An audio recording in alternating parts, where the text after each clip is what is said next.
Do today is to talk about the effect of mass on penetration.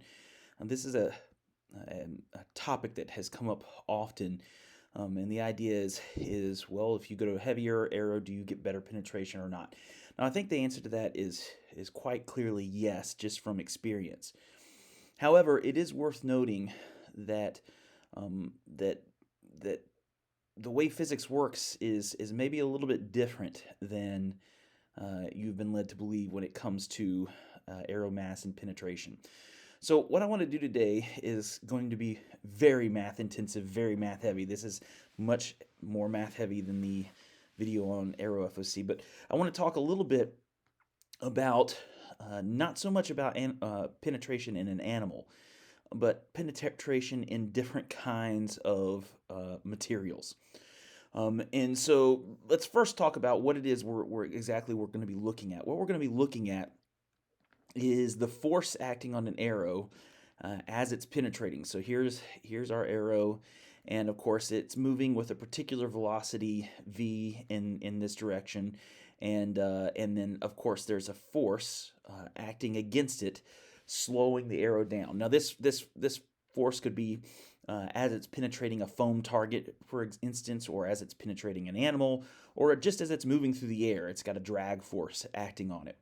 And so the question is, what's going on with this force? Now, the important thing to recognize is that we don't know what the form of this force looks like, i.e., note that the force is going to be somehow a function of velocity.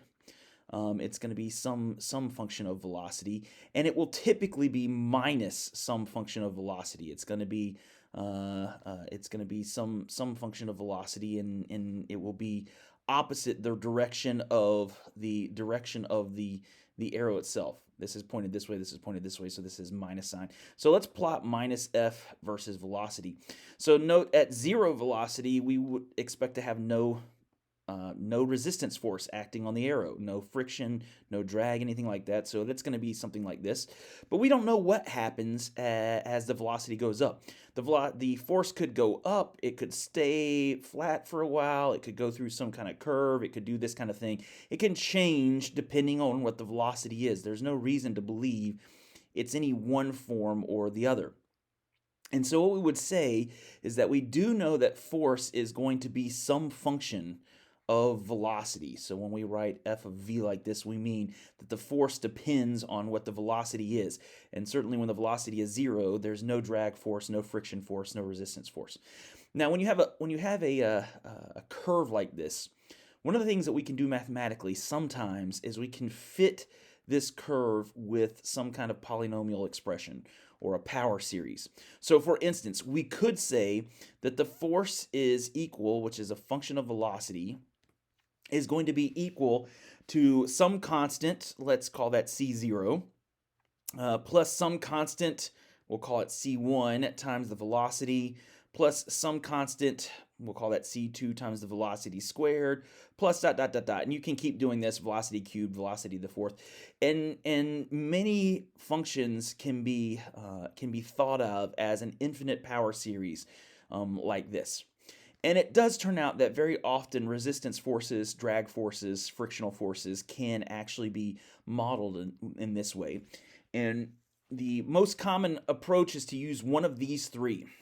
Okay, and so what will happen is some material will have a frictional force that is constant. It doesn't have any velocity dependence other than direction. The force is in the opposite direction of the velocity vector, but if you make the velocity bigger or smaller, the friction stays exactly the same. This is called sliding friction. Sometimes it's called kinetic friction. And this is typically the kind of friction when you have a sliding, two solids sliding against each other.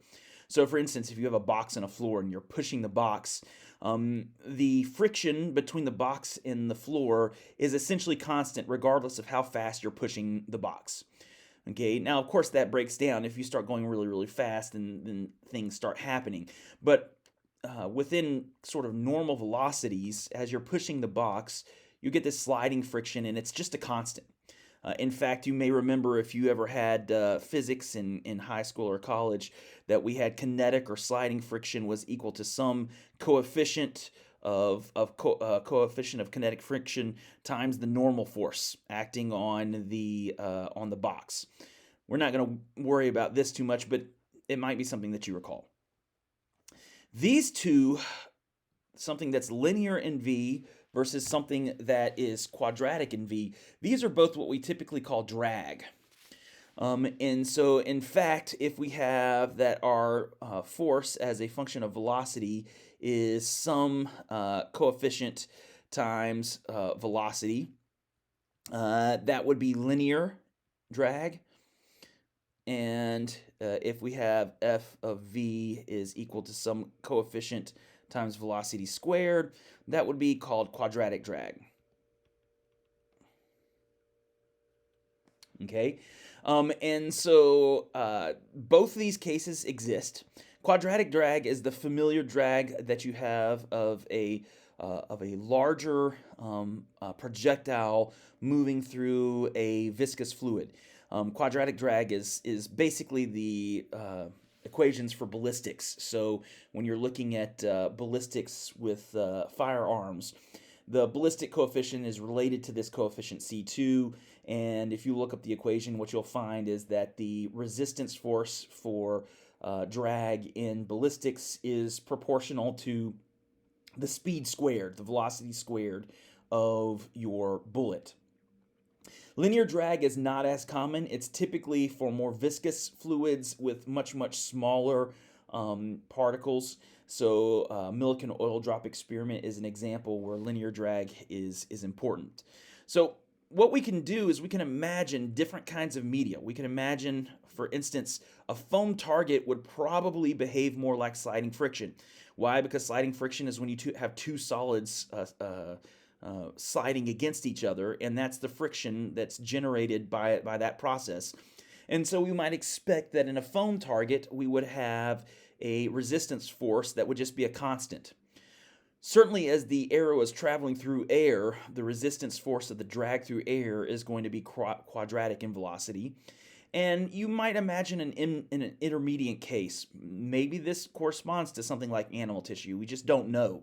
But the question is, could we have a linear drag in velocity? And what I want to show today using some calculus is how we use these in Newton's law to determine what the penetration depth is from a theoretical standpoint for each of these kinds of medium.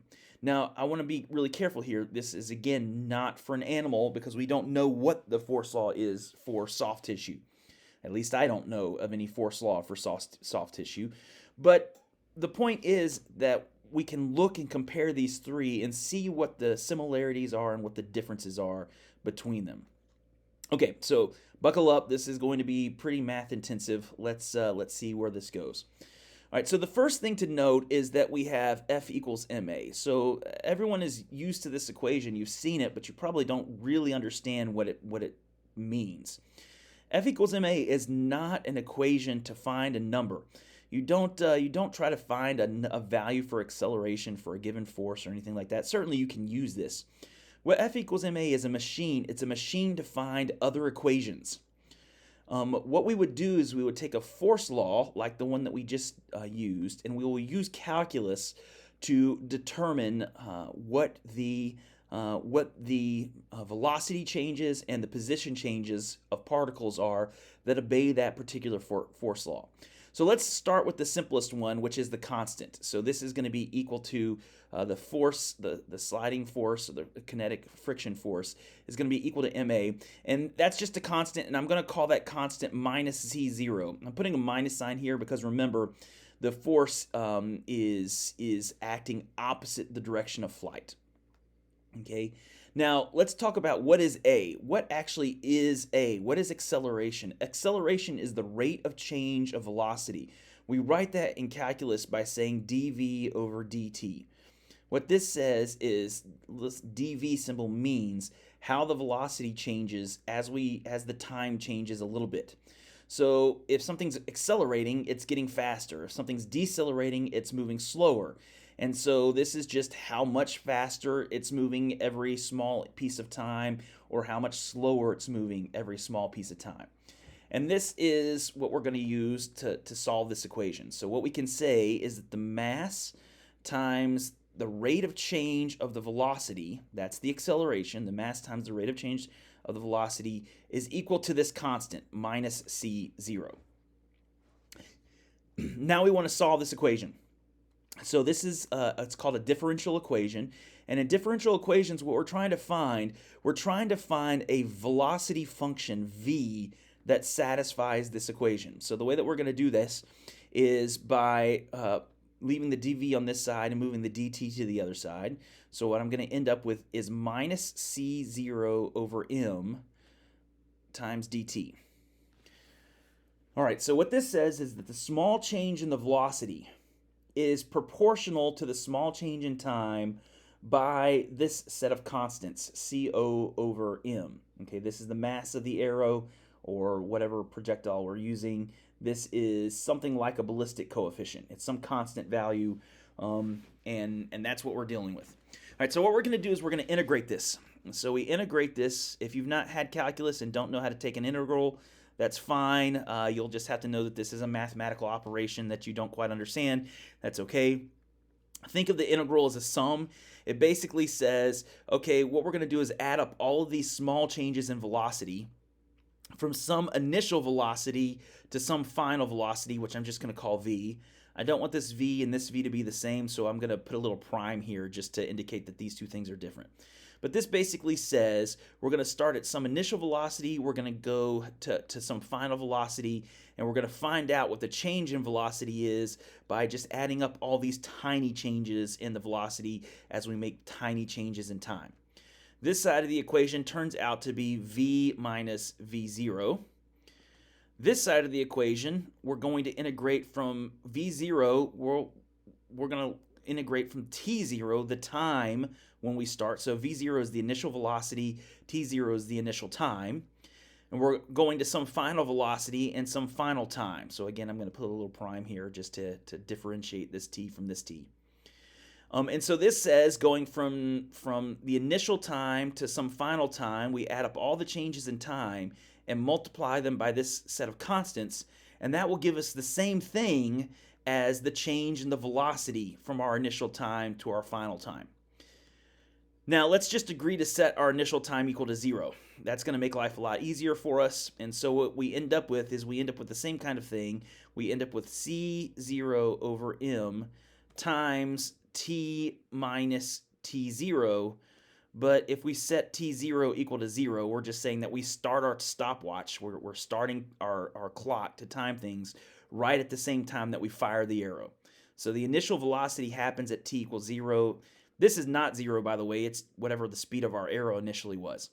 So this one goes away, and so what we get is that v is equal to v0 minus c0 over m times t. All right, what does this tell you?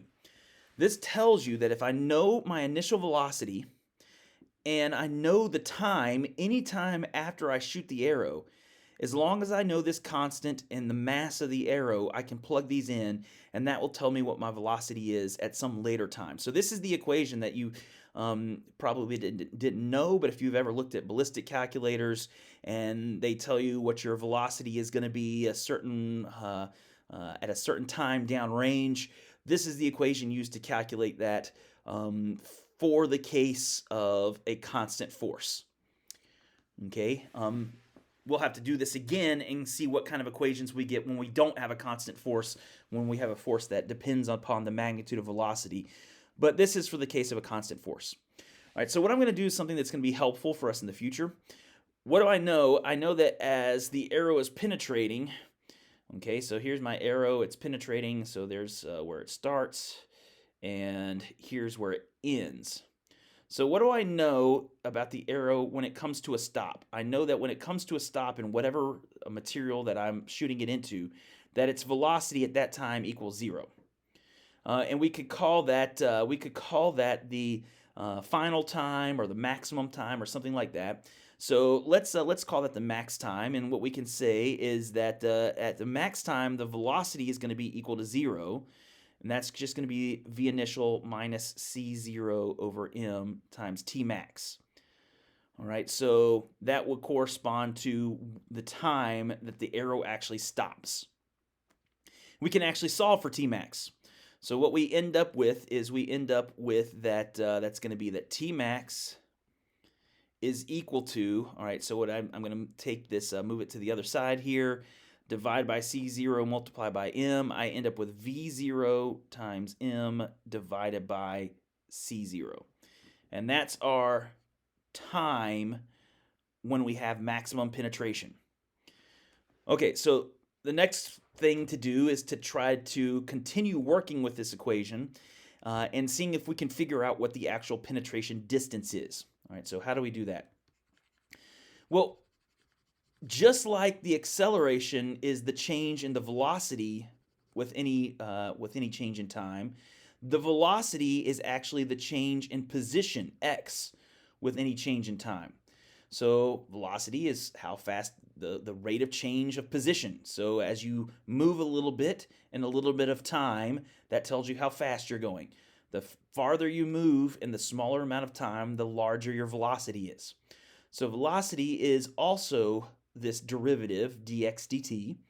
And so I can come back to this equation and say that v, which is dx dt, is equal to v0 minus c0 over m times t.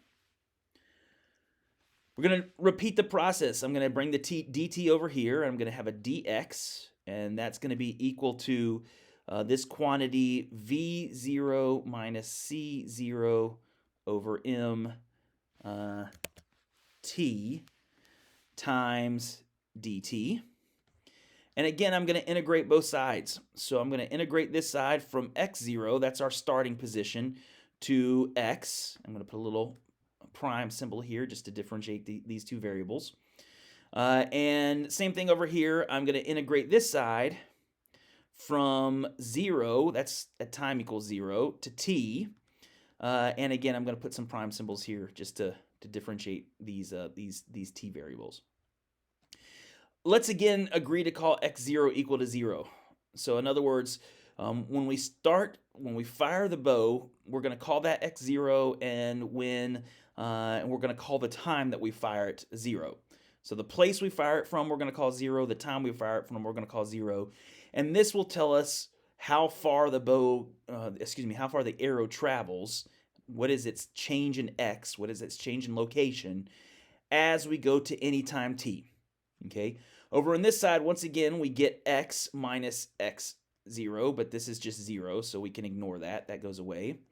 And on this side, let's see what we get. All right, the first thing is we have v0, and that's going to be times t prime, and we're going to evaluate that between 0 and t. This little line here means take this, substitute t in for t prime, and subtract this, substituting 0 in for t prime.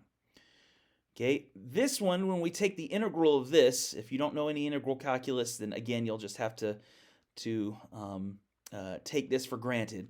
We're going to get these constants, c0 over m. There's going to end up being a 2 in the denominator, and we're going to have a t squared here, a t prime squared. And we're going to evaluate that from 0 to t. All right, so now what do we get? Let's look at our final piece. We have x is equal to, all right, so v0 t prime, if we substitute t here and then substitute 0, well, 0 times anything is just 0, so that drops out. So this just v0 times t. Same kind of thing here. We substitute t prime for t prime. That would just be t squared, so that would be minus c0 over twice m t squared. And if we substitute 0 in, 0 times this is just 0, so that term drops out as well. So here's our final expression. This may look familiar if you've studied anything about free fall. Free fall has an equation of exactly this form, where your position in free fall is equal to your initial velocity times the time minus 1 over 2 times the acceleration. Remember here, acceleration is minus c0 over m, and that would be minus c0 over m, so that's actually the acceleration. So minus, or excuse me, plus the acceleration over 2 times t squared. That's what you get for free fall. Excuse me. Also, you can start with your x0 being some other value. We could put x0 here and say we're not going to call it 0. We're going to call it 1 or 5 or 10. Doesn't make any difference. We can just call it 0 and ignore that. All right, so the thing is to look at this and say, all right, that's the position. Now what I'm going to do is come back to this equation. And what this equation says is this position is going to be at its maximum when we've reached T max. In other words, our target is penetrating our arrow is penetrating our target, and it comes to a stop. Well, where it comes to a stop is the biggest X is going to be, because if X got any bigger, then that means it's still going. So the biggest X is going to be is when T equals T max. So what I'm going to do is take this and substitute it in here for T. So what we're going to get is X max, i.e. the largest penetration that you can get, is going to be equal to, all right, so I've got a V0 times T max. So V0 times V0, that's a V0 squared. Then there's an M, and there's a C O in the bottom here.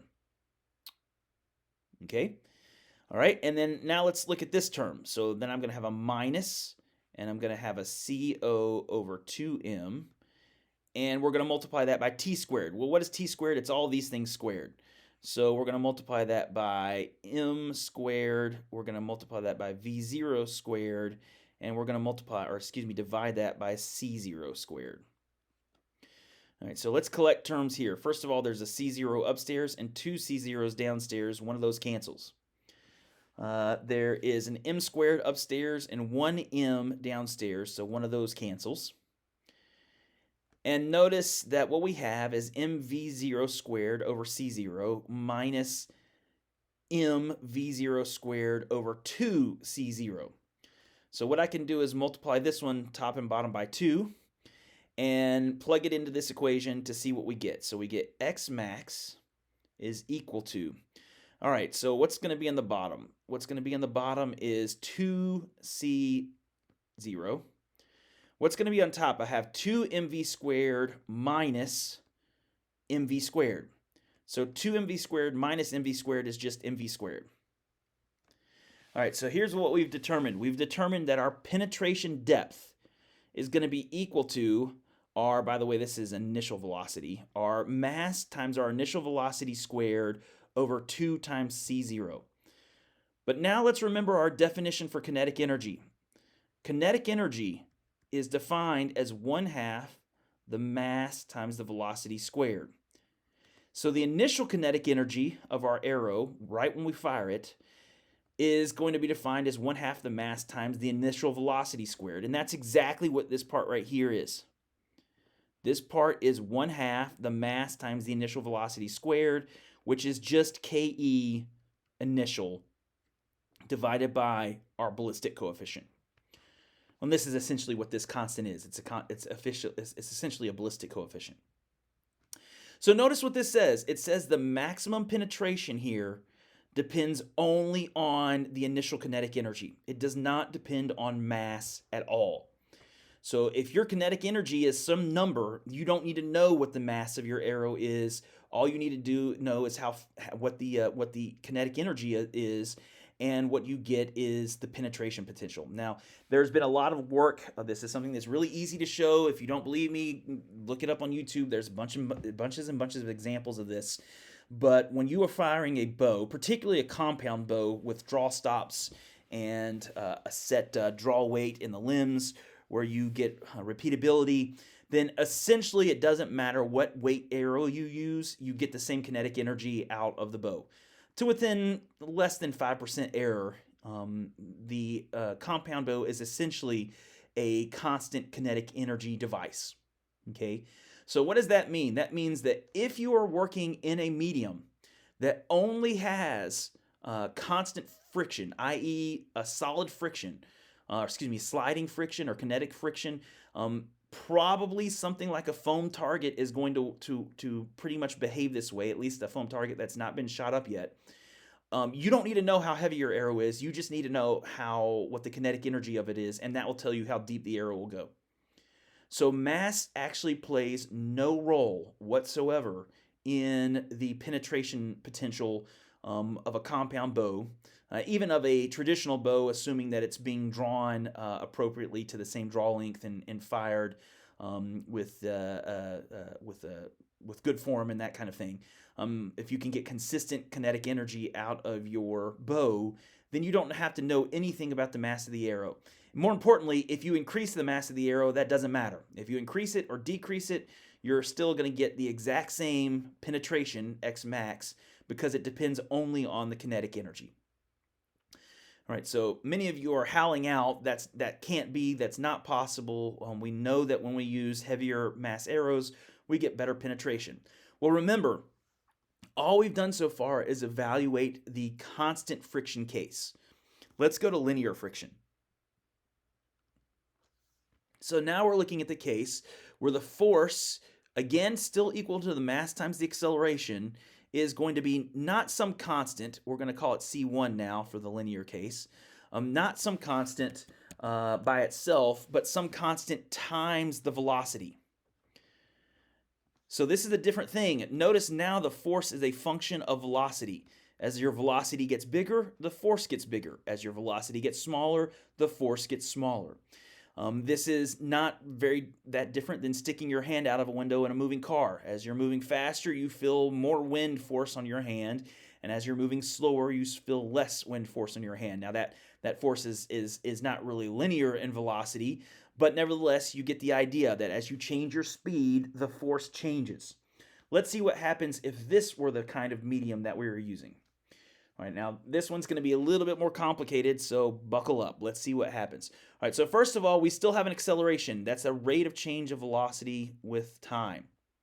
I'm going to move mass to the other side. It just tends to work out that way better. So that would be minus C1 over the mass times the velocity.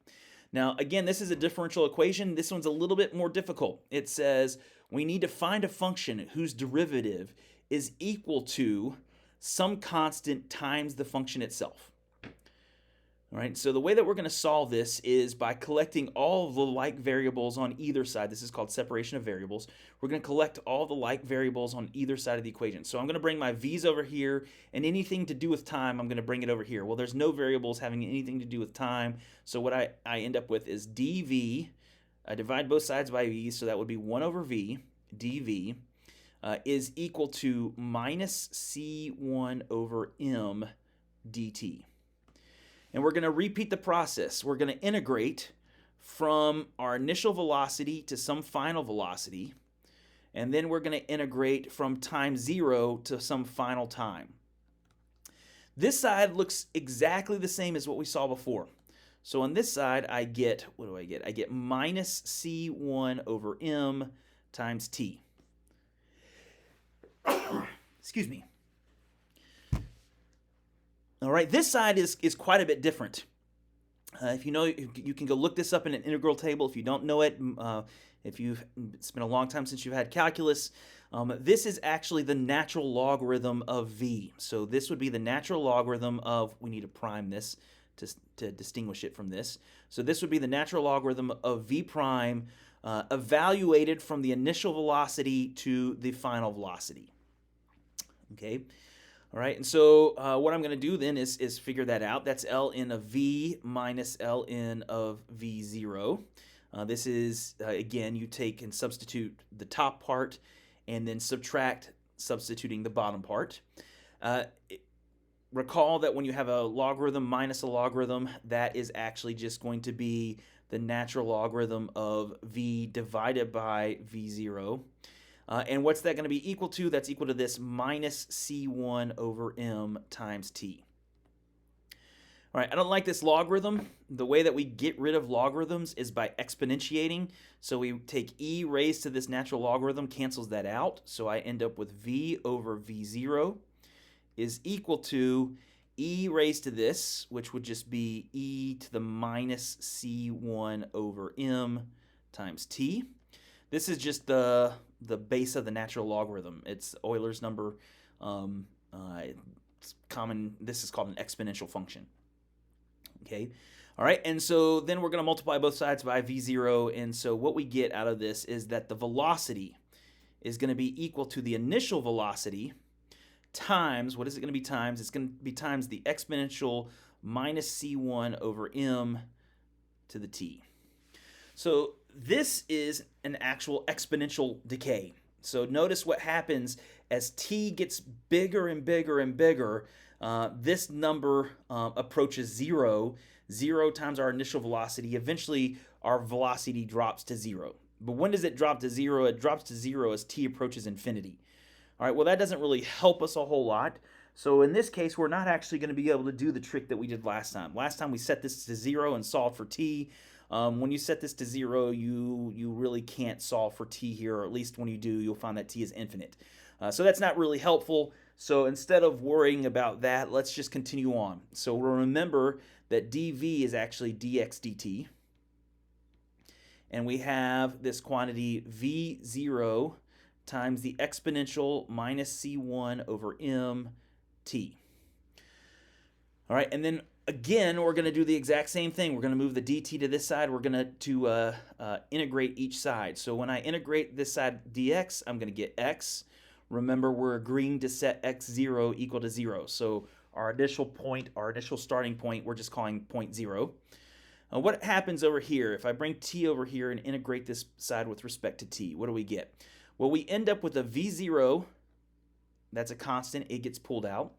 If you don't recall, when you are doing derivatives or integrals of an exponential function, the derivative of an exponential function is just the exponential function itself times the derivative of whatever this quantity is up here. So when we're integrating, we actually go backwards from that. So there's going to be a minus sign here. There's going to be an m up top, and there's going to be a c1 down here. And then we're just going to have this repeated. E to the minus c1 over m times t prime.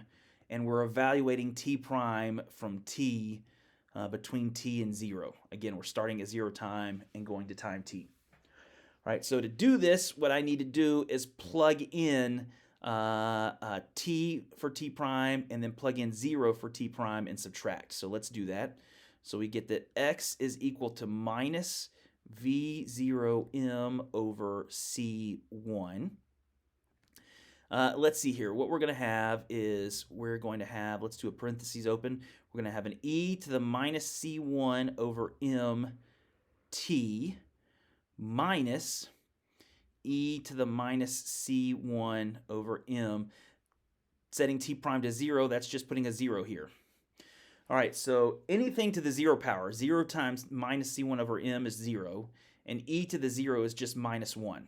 So what I'm going to do, this whole term here becomes just 1, so this is minus 1. And I'm just going to multiply through by the negative sign. So I'm going to end up with a plus out here, so x is equal to v0m over c1. The minus sign is going to come through. This becomes a plus 1, so I'm going to write that first. So that's just a 1. And then this is minus the exponential minus c1 over m times t. Okay, so this is our final equation. We've discovered the equation that tells us how far our arrow will move. What do we need to know? We need to know the initial velocity. We need to know the mass. We need to know the ballistic coefficient, which we can sort of just choose our units to set this ballistic coefficient equal to 1. If we work in some strange units of arrow mass and arrow velocity, we can always choose our units to make that number equal to 1. And so forth. So this is what we need to know. Now, let's look at this and ask ourselves, what is the maximum value of possible for x? The maximum value possible for x max. Well, certainly, if we take time to infinity, that will give us what our maximum x value is. That will tell us how far we can possibly go. So we're going to set time equal to infinity. So notice that we have e to the minus infinity. Well, e to the minus infinity means is essentially 0. So whenever we have a negative exponent here, the bigger that exponent gets, the closer this term gets to 0.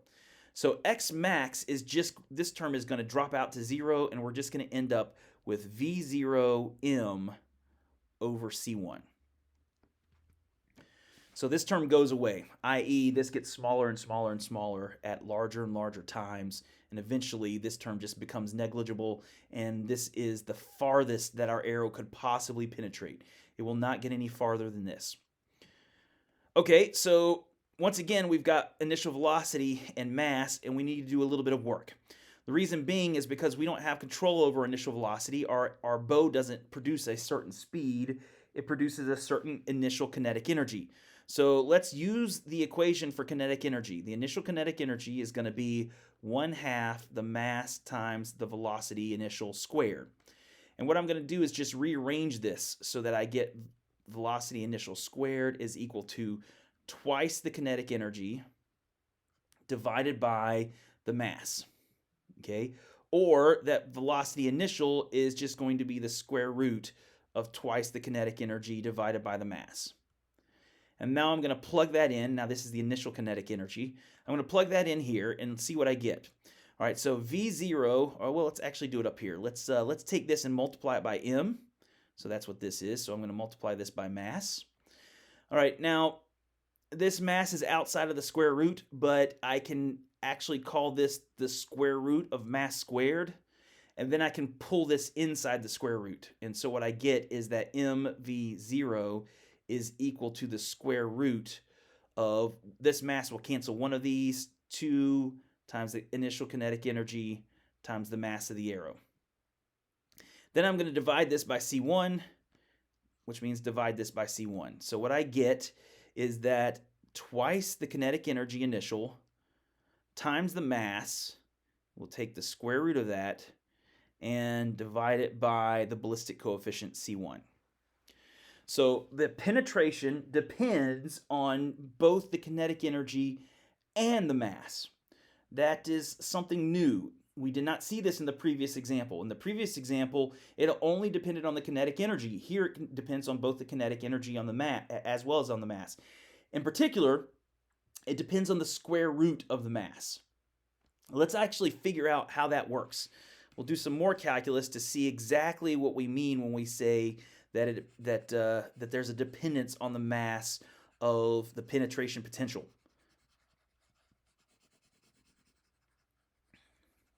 So let's take this equation that we have for x max. And what we're going to do is we're going to note that x max is, first of all, it's a function of both the mass of the arrow and it's a function of the initial kinetic energy of the arrow. So what we're going to do is we're going to take the derivative, the partial derivative now, of x max with respect to the mass. And we're keeping the initial kinetic energy fixed. So in other words, this is exactly what happens if we change the mass of our arrow but fire it from the same bow. The same bow keeps essentially the same kinetic energy, but we're going from a 200 grain to a 400 grain to a 8,000 grain arrow, whatever we want to do. As we change the mass of the arrow, what happens? All right, so what we have to do is we have to take the derivative of this with respect to the mass. All right, so what is that?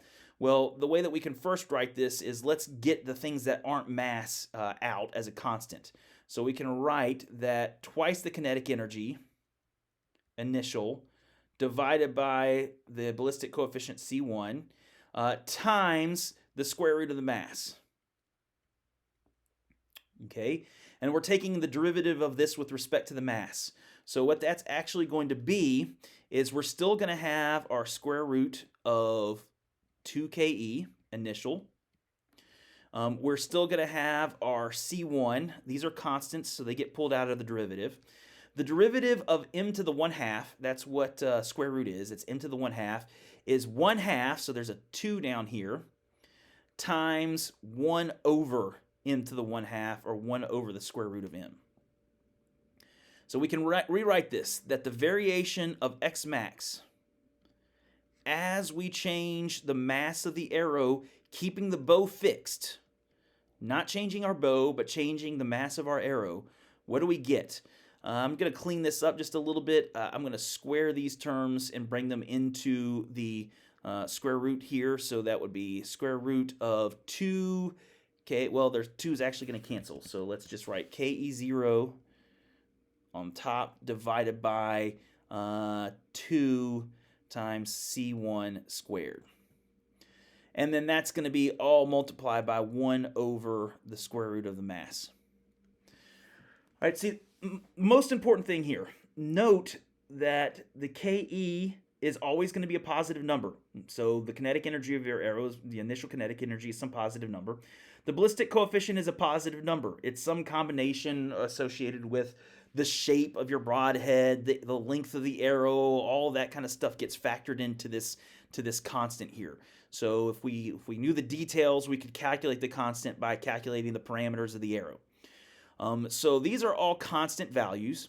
So the variation of this is just 1 over the square root of the mass. Now the important thing to note is, as long as your mass is positive, so as long as your masses aren't negative masses, which we can't have, then this number is always greater than 0.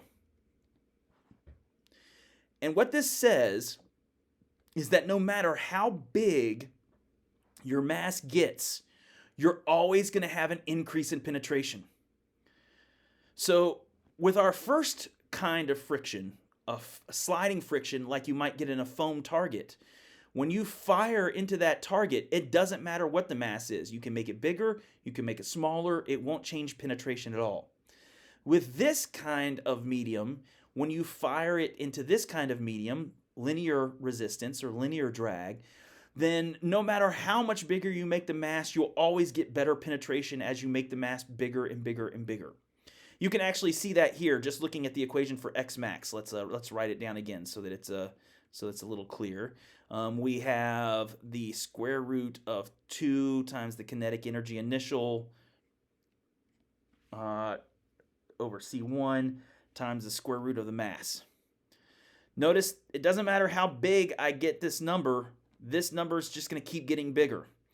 So if I use a 100 grain arrow, X max is going to be bigger. If I use a 1,000 grain arrow, X max is going to be bigger. If I use a 10,000 grain arrow, X max is going to be bigger. So there's no limit. As you keep getting heavier and heavier arrows, you're going to get better and better penetration. So that is a completely different thing than what we saw with the previous example. So that's something interesting and something to note. Let's go to the next one. Here is the most difficult one by far, so we'll work through it together and see what happens. We have F equals to MA, but this time it's going to be equal to minus C2. We're looking at the ballistic coefficient for quadratic drag times the velocity squared. So what we're going to drive here is actually the equation of motion for something like a bullet or an arrow at being shot through air. This is much closer to the, or not much closer. This is the quadratic force associated with that kind of friction or that kind of drag. All right, so how do we solve this? Again, it's going to be the exact same thing. We have dv by dt, the change in the velocity with respect to time. That's the acceleration, is going to be equal to minus c2 over m times v squared. And then we're going to collect our v's on one side and our t's on the other side. So I've got a dv and a 1 over v squared on this side. And I've got a minus c2 over m times dt on this side. We're again going to integrate. So we're going to integrate this. We're going to integrate this. We'll integrate from v0 to v. Again, I'm going to put some primes here. Let's put it actually on the symbol itself. I'm going to put some primes here just to differentiate between this v and these two v's. And we're going to integrate from 0 to time t. This side is exactly the same as it was before. I'm going to end up with minus c2 over mt. And what is this side? All right, so the integral of 1 over v squared happens to be minus 1 over v prime. So 1 over v prime squared, the integral is minus 1 over v prime. But again, we have to evaluate this between v and v0. So what I'm going to do is plug that in. So if I plug in v, that's minus 1 over v, then minus 1 over v0. And that's going to be equal to minus c2 over mt. All right, let's see what we have here. So I get that 1 over v0, that would be minus into minus is a plus, minus 1 over v is equal to minus c2 over mt. I'm going to bring this 1 over v, again, we're doing the same thing. We're trying to solve for v so that we know what the velocity is as a function of time. So I'm going to bring this over here, and so I get minus 1 over v is equal to minus 1 over v0 minus c2t over m. All right, first thing is I'm going to multiply everything by minus 1 to get rid of these negative signs. We don't need the negative signs, so let's do that. The next thing I'm going to do is I'm going to take this and I'm going to do something kind of funny to it. I want to combine it with the v0 term here. So I'm going to multiply top and bottom by 1 over v0. So what is that going to end up being? Let's see. What we would end up with is we have that 1 over v is equal to 1 over v0, our initial velocity, plus, now I've got this quantity c2t divided by m, and I'm going to multiply that. Well, I'm going to divide it by v0, but if I'm going to divide it by v0, I also have to multiply it by v0. Okay, so now what we'll do is we'll look at this and combine these two terms. All right, so what I'm going to do is I'm going to say that that I have 1 over v0 minus, let's do it this way. Let's take and write this as t divided by tau over v0. We need to make a note of what we're doing. We're making a little substitution here. We are going to make the definition. I need to find a place to write this because we don't want to lose it. We're going to make the definition that tau is just equal to c2 divided by m times v0. And that will be 1 over tau, actually. So 1 over tau would be c2 divided by m times v0. So this part, and this part get canceled out and just become 1 over tau, and we plug it in like this. And so what we end up with is 1 over v is equal to 1, let's see here, this should be a plus, not a minus. 1 plus 1 plus t over tau divided by v0. All right, so why did I do all this? Because now I can take the reciprocal of both sides and I get what I wanted the whole time, which is that v is equal to v0 divided by 1 plus t over tau. All right, so that's not the prettiest result, but let's see. Remember, this tau is just a bunch of constants.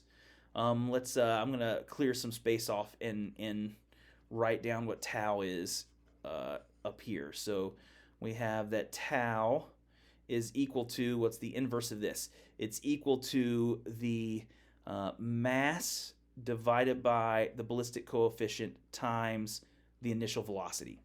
These are all constants. The mass of our arrow is a constant. Its initial velocity is a constant. Its velocity is not. Its velocity is changing, but its initial velocity is just a constant. And this C2 is just related to the ballistic coefficient of the arrow. So all these are just constants. And instead of writing them over and over and over again, I'm just going to call them tau, because we're going to see that this combination appears multiple times. Okay, so this is it. This is the velocity as a function of time. So as time increases, this is how the velocity changes. Once again, this is not going to work out very well for us. We're going to have to come back and look at this equation at some other time, shortly. Let me actually clear some space off down here so I can write this and not lose it as well. because we will need that again. So we have that the velocity at some time t is equal to 1 plus t over tau, all under the initial velocity. All right, we want to hold on to that. But for the moment, let's take that and continue on. Remembering that v is dx dt, we can write that dx dt is equal to this v0 divided by 1 plus t over tau. Going to do the exact same thing. We are going to multiply both sides by dt and then integrate. So we'll integrate this side from x0, which is, again, 0, up to x. And we're going to integrate this side from 0 to t. We, once again, want to use some primes on our dummy variables so that so we don't get them confused with the limits of our integration. All right, so this one is the trickiest one of all. This side is really easy. If we agree to set x0 equal to 0, then we just get x on this side. That's standard. This side's much trickier. We can pull out the v0. I'll go ahead and pull that out. It's a constant. It can come outside of the integration. But here's what we're going to need to do. We're going to have to do u substitution. So what we can say is that we can set u equal to this quantity here, 1 plus t over tau. And if that's the case, then the differential u is going to be equal to, this drops out, and this is the derivative with respect to t prime. So that's just going to be 1 over tau times dt prime. And then we're going to multiply so that we get tau times du is equal to dt prime. So what we'll do is we'll substitute u for this, and we'll substitute tau du for dt prime. All right, so again, this is u substitution. If you haven't done this before, you'll have to look it up. So that would give us, we're substituting for dt prime tau du. So let me see if I can turn my writing pad so I'm not drawing so crooked. Up here, we're going to have a tau du, and down here, we're going to have a u. I'm taking up too much room. I don't really need that much room. Let's put a tau up here divided by u du. Now, we're not quite done. We do need the limits of integration. So what are the limits of integration going to be? So we want to start from t equals 0. So substituting 0 for t prime here, that would be 1 plus 0. So u, our limits of integration, we're going to integrate from 1. And then we're going to substitute t, so we're going to integrate to 1 plus t over tau. So there's our u substitution. And now we can evaluate this integral relatively easily. So let's get what that integral is. So we have x is equal to our initial velocity times tau. And now we do this integration, which is 1 over u. That's just the natural log of u. And we are evaluating this between 1 and between 1 plus t over tau. Okay, so we plug these two things in for u and see what we get. So let's write that down. We get v0 tau. So that's going to be the natural log of u. Well, the natural log first of 1 plus t over tau. And then we're going to subtract the natural log of u when u is equal to 1, and that's just 1. Natural log of 1 is 0. This term goes away. And so we get the final derivation is x is equal to the initial velocity times the set of constants that we call tau, times the natural logarithm of 1 plus t divided by that same set of constants we call tau. That's our expression. This is the penetration depth for something that's quadratic in velocity. All right, now the first thing that you should note is that this looks a little bit weird. Why? Tau is just this set of constants. So what happens as t gets bigger and bigger and bigger? Well, this has no end.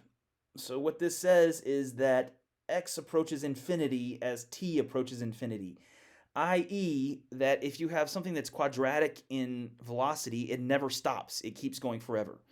Now, that ought to tell you something's funny here because that should not seem physical, and it's, of course, incorrect. What we have to be careful of is that even in a medium that is typically quadratic in resistance, eventually, as the arrow slows and slows and slows and slows, it will move out of being quadratic and into being linear. So this is only going to dominate at higher velocities. So at higher velocities, at faster arrow speeds, then you're going to be using this equation. But as the arrow gets approaching 0 feet per second, then it switches over to the previous page's worth of calculations. And so basically what happens is that there's a transition velocity. On one side of the transition velocity, we have quadratic drag, and on the other side of the transition velocity, we have linear drag. So we can't really use this equation to figure out how much our penetration is because it doesn't work. It only tells us the penetration for a certain depth. But I'm not going to explain why. The physics are such that most of the time, even at pretty low velocities, it's still quadratic in drag. It only goes to linear in drag when the velocity gets really close to 0. So basically, as our arrow is flying through the air, or as our bullet is flying through the air, it's experiencing quadratic drag. And right before it comes to a stop, it transitions from quadratic drag to linear drag, and then it only moves a little bit further before it drops off and stops moving entirely because of the resistance forces. So what we should do is we should try to figure out not the full x, because that's impossible with this equation, but how far it penetrates before it gets to that transition point. So what we would like to do is calculate what is for a given velocity of transition. We don't know what that velocity of transition is, but we're going to assume it's a constant, that for the same arrow with the same external parameters, that if you make the arrow slightly heavier, that won't change its transition velocity because the transition velocity will depend mostly on the external parameters of the arrow itself. So we can go back to this calculation, and instead of solving for 0, what we're going to solve for is V transition. Okay, so V transition is going to be equal to V0 over 1 plus T transition over tau. So if we substitute, or excuse me, if we can solve this for T transition, we can plug that in here and see what we get. So that's the idea. Let's see if we can do that. All right, so the first thing is I'm going to divide both sides by V0. I'm going to run out of room here really fast to do this. So we'll see if I can make it work. I'm going to have to clear a little bit of space to pull this off.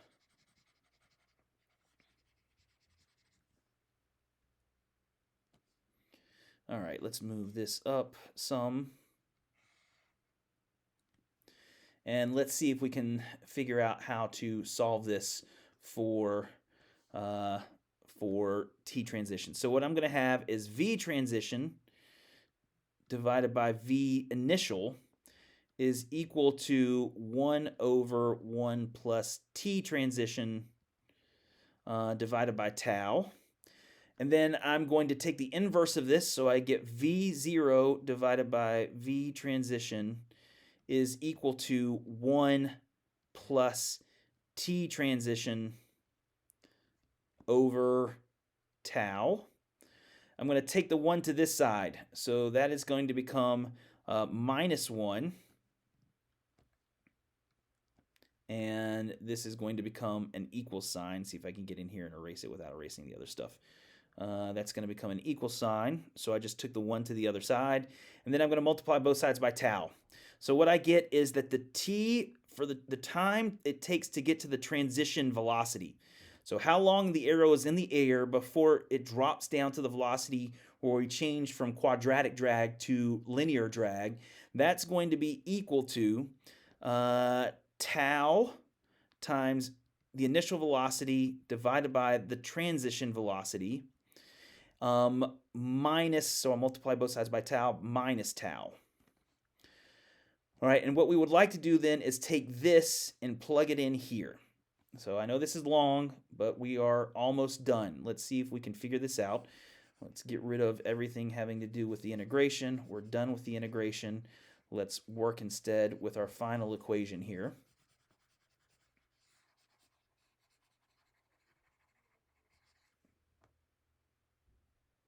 Oh, I hope I didn't do that. There we go. Let's see here. There we go. I would like to move this up here, and let's see what we get. Okay, so what we're going to do is take this and plug it in for t. So that's going to give us the depth of the transition point. So this is how far it's going to penetrate before it switches over to linear velocity, or excuse me, linear drag. All right, so the v0 tau, that's the same. We don't need to worry about that. We have a natural logarithm of 1 plus. Okay, so now we're going to plug this in for t. All right, so 1 over tau times this is just v0 or v over v transition. v0 over the transition velocity. And then tau over tau minus tau over tau, that's just minus 1. And like magic, the plus 1 and the minus 1 cancel out.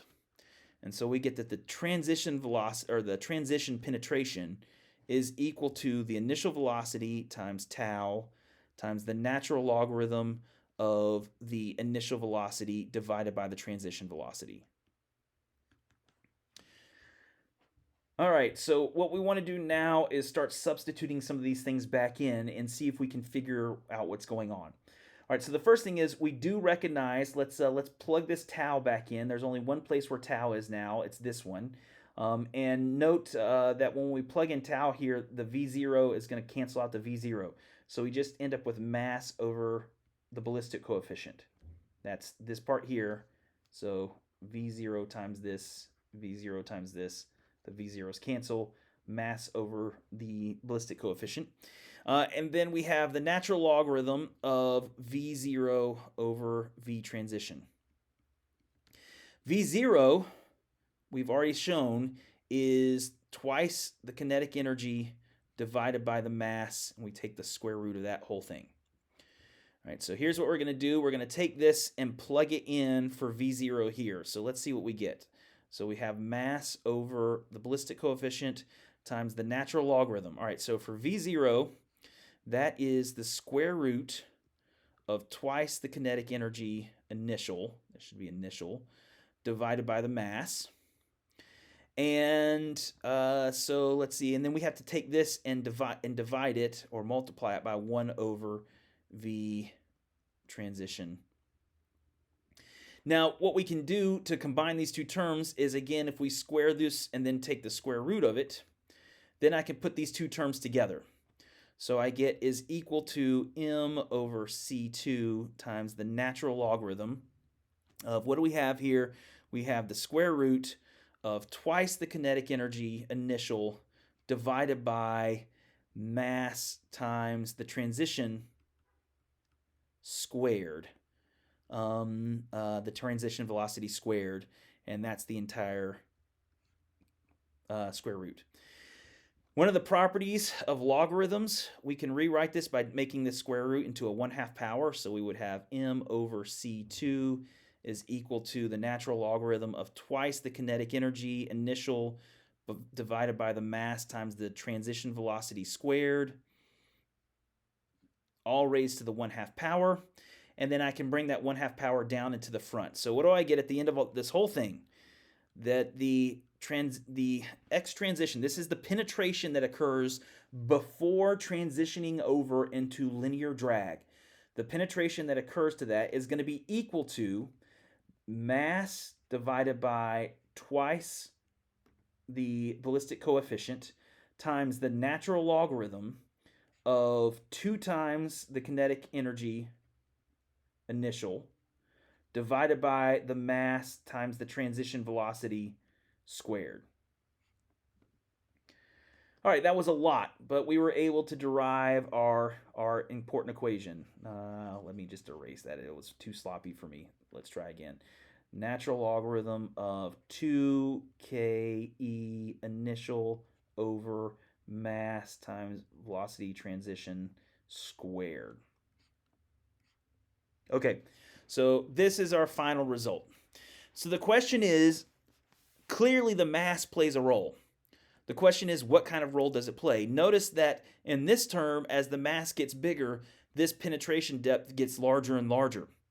But in this term, as the mass gets bigger, the penetration depth gets smaller and smaller. So what actually happens? Does it get bigger or does it get smaller? We need to figure that out. And the only way to do that is by, once again, taking the derivative of this function. So let me clear off a bunch of space now because we've done everything that we need.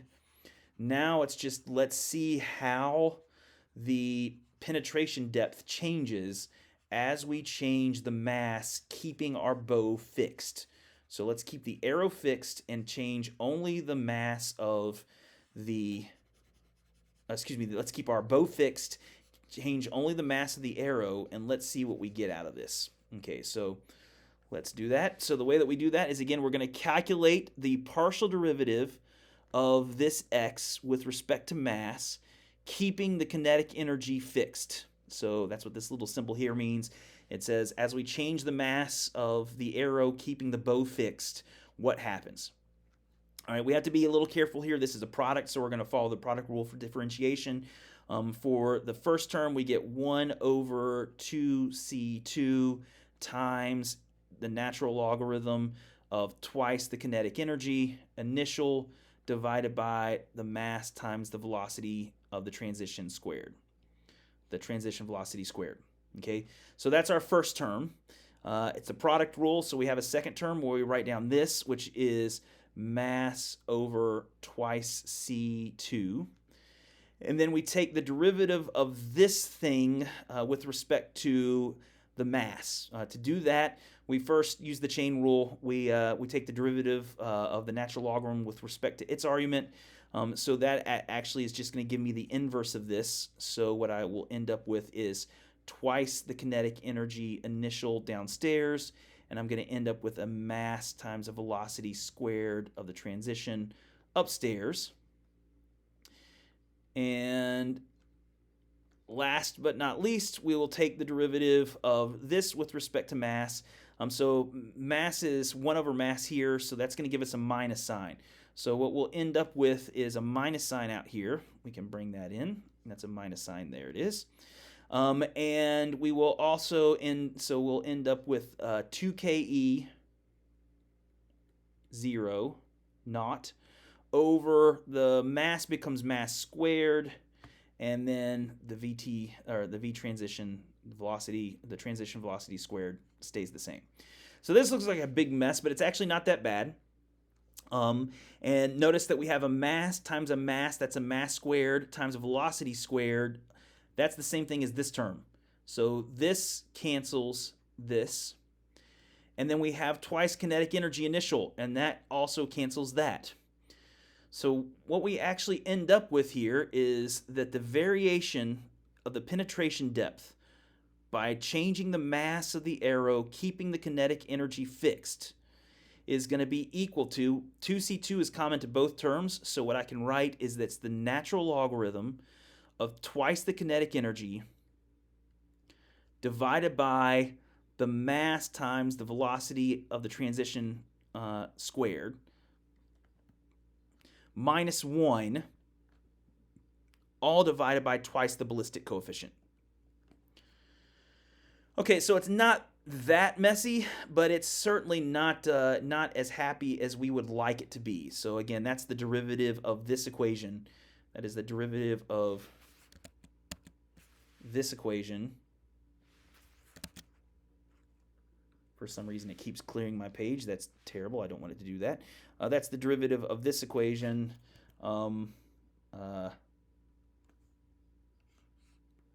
My computer is not wanting to behave, so let's do it this way. There we go. Let's move that over here. So that's the derivative of this equation with respect to mass.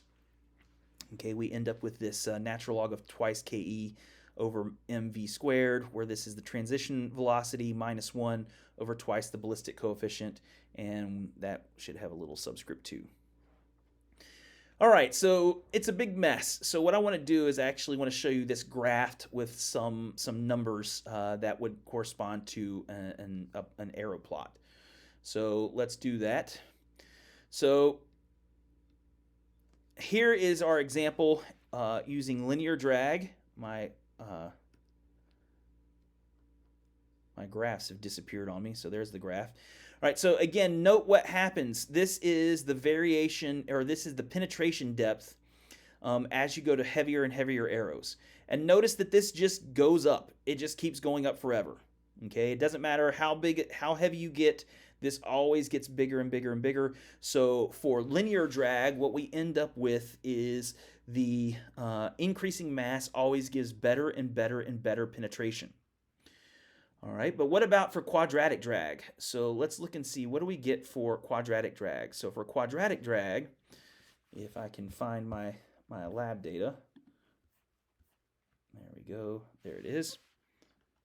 For quadratic drag, notice something strange happens. Is the mass first starts going up, or excuse me, as the mass first starts going up, our penetration gets larger, and then the penetration starts to go back down. So here, increasing the mass increases penetration, and then it actually causes the penetration to start to go back down. Now, this transition point, we could actually calculate that with our derivative. I'm not going to do that. They've done enough math in this video already. And it turns out that this transition, that the high point here happens right around the transition value. So in reality, what happens is as you increase the mass, it basically levels off, and then it goes to linear drag, and then it doesn't go very far after going to linear drag. So it just stops somewhere right in here. So in practice, increasing mass with quadratic drag gives you deeper penetration. But if we only had a substance that did not go to linear drag, if it was only quadratic in drag, then what you would have is you would first have an increase and then you would have a decrease. All right, so what does all this mean? The point of all this is that you just don't get the same behavior for different kinds of substances. So if you are testing arrow penetration and you want to see how making your arrow heavier increases penetration, and you use a substance that is like a foam target that is sliding friction with constant sliding kinetic friction, you'll say changing mass doesn't matter at all. I can keep increasing my mass and I'll get exactly the same penetration. It only depends on my bow. And once I have my bow chosen, I will never get more or less penetration by changing my arrow. And someone else may study something that is linear in drag. And they would say, no, no, no, no, no. When you increase your arrow mass, you always get better penetration. Doesn't matter what your bow energy is. If you keep increasing arrow mass, you can always increase penetration to as large as you want, because penetration goes up and up and up and up and up with increasing arrow mass. And if a third person says, no, wait, no, I'm studying it in this medium that happens to be quadratic in drag, and it goes up, levels off, and then comes back down as we increase mass. So there's a point of diminishing returns. Well, clearly you see that all three of these are different. And what this really says is that you really truly cannot extrapolate the data or information from one type of target and say that it has anything to do with another type of target. So all of these broadhead testing videos that you see out there where people are shooting into foam or ballistic gel or sand or some kind of powder, each of those are different kinds of media, and they each may have some different force law associated with them. But none of them may replicate an animal in any sense. It's not one of these things where you can say, well, yes, maybe the effect won't be as big, but the trend will be the same. No, it could be the exact opposite. It could be that in your material you're testing, you find that increasing mass actually decreases penetration. And you say, all right, now I'm going to apply that to an animal, and I'm going to go with the lightest arrow that I can get, and your arrow doesn't go into the animal at all. Why? Because you have done a malpractice.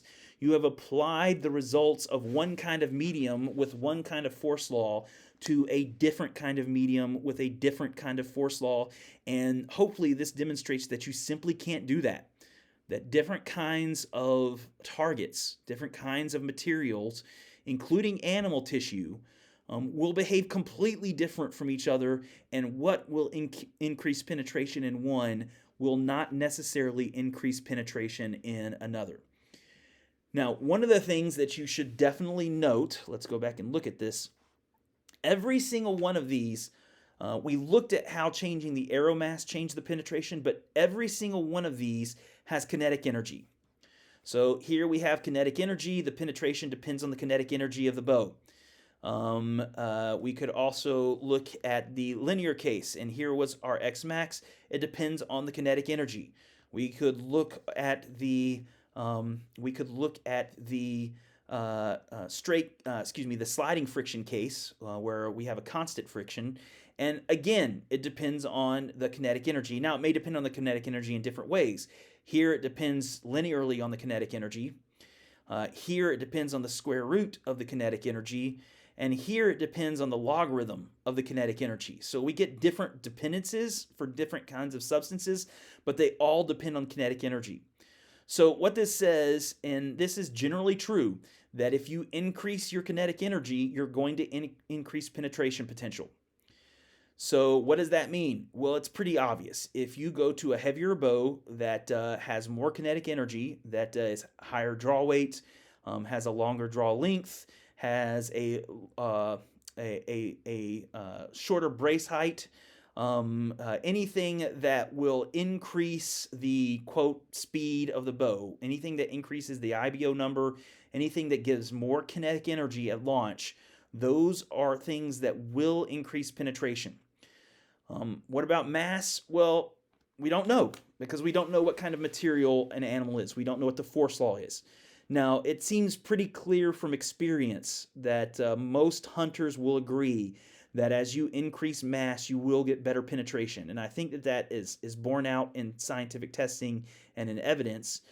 But you're not going to be able to look at these equations and know exactly what that is. You can only do that from experience and from doing experiments. And certainly, if you do some experiments on a foam target, or you do some experiments into sand or ballistic gel, those results are completely inapplicable to what happens in an animal. You simply cannot compare them. You do not know what is happening in an animal based off of someone shooting an arrow into ballistic gel or a foam target or any other kind of non-animal medium. All right, so hopefully that helps clear that up. This does point out a couple of things: the importance of kinetic energy, and the caution or care that we have to use when comparing the results of mass being tested in one kind of material versus the importance of mass in actual penetration of animal soft matter.